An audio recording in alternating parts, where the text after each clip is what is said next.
bin die Nadine, ich bin 28 Jahre alt, bin Filialleitung und mache das Training mit dem Bruxismus-Trainer und freue mich, dass das so gut klappt.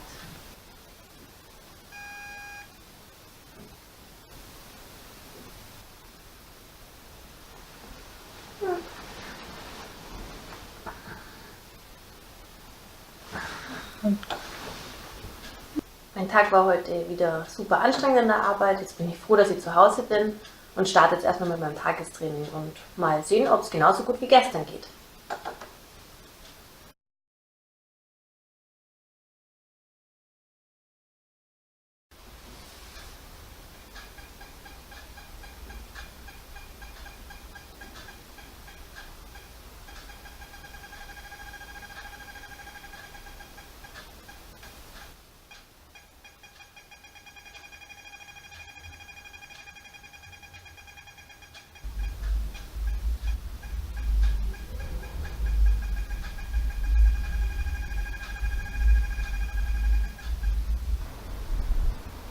Also jetzt mein Resümee nach den ersten 2 Monaten mit dem Bruxismus-Trainer finde ich gut.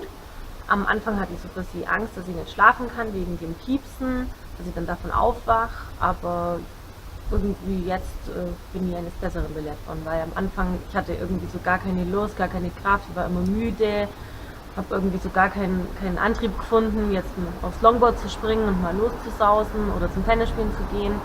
Und jetzt, nachdem ich diese Übungen mache und dann auch viel besser schlafe, bin ich halt ausgeruhter, bin fitter und freue mich jetzt halt auch wieder. Also kaum kommt der erste Sonnenstrahl raus, gehe sofort raus, schnapp ins Longboard, fahr los oder hol meine Freunde ab, wir gehen zum Tennis spielen. Jetzt fühle ich mich einfach viel, viel besser.